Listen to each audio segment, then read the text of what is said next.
চিকিৎসা যে শুরু হয়েছে আমরা যে এটা বন্ধ হোক, কারণ আজকে আমরা বাচ্চাদের নিয়ে ঘরে থাকি, ভয়ে ভয়ে আতঙ্কে থাকি, কারণ কখন তারা আসবে হামলা করতে, জুলুমবাজি করতে।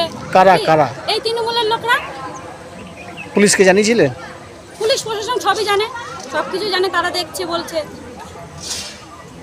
কবে হয়েছিল এটা? কালকে আমাদের এই যে ব্যানার পোস্টার যেখানে সমস্ত লাগানো ছিল সব ছিঁড়ে ফেলেছে। কোন দলের ব্যানার পোস্টার? বিজেপি শুদ্ধ দাসের ব্যানার ছিল, সব ছিঁড়ে ফেলেছে রাত সব ছিঁড়ে ফেলেছে পোস্টার, একটা পোস্টারও নেই, দেখুন আপনারা।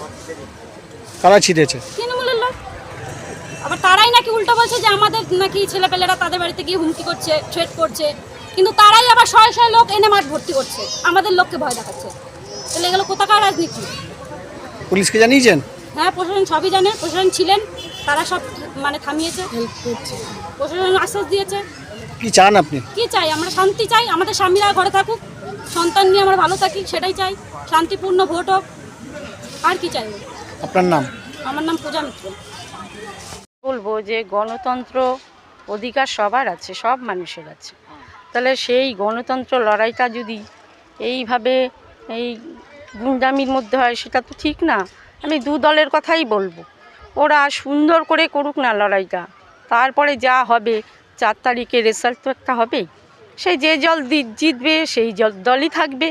হ্যাঁ, কিন্তু এইভাবে কত বছর ধরে পাড়ার ছেলে সবাই, মানে তৃণমূল যারা করে তারাও আমার পাড়ার ছেলে, তারা আমাকে যে কোনো দিন অসম্মান করেছে এটা আমি বলবো না, বা যারা বিজেপি করছে তারাও আমার পাড়ার ছেলে, আমি তাদের কথাও বলবো না যে তারাও আমাকে অসম্মান করেছে।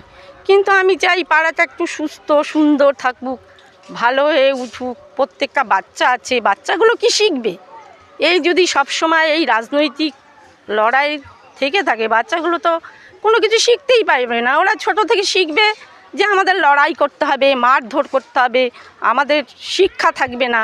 ছোটোবেলায় আমরা কি অ ক খ শিখেছি, বাচ্চাদের বলেছি বই নিয়ে পড়তে বস, বাড়ির বাইরে যাবি না, সন্ধে হয়ে গেছে। এখন তো এসব কিছু নেই, এখন বাচ্চারা ছোট থেকে দেখছে রাজনৈতিক লড়াই। এবার সেটা তো আমি চোখে দেখতে পাচ্ছি না। হ্যাঁ, চোখে না দেখি, প্রমাণ ছাড়া তো কোনো কাজ হয় না। এই যেমন কালকে অবধি দেখলাম আমার পাঁচিলের ওখানে ব্যানার, হ্যাঁ বিজেপির ব্যানার ছিল, কারা তুলেছে সেটা তো চোখে দেখিনি। রাত 11:30 অবধি আমি বাইরে বসা ছিলাম, তারপরে কখন কি হয়েছে সেটা আমি বলতে পারবো না, কারণ অন্যায়ভাবে তো বললে হবে না।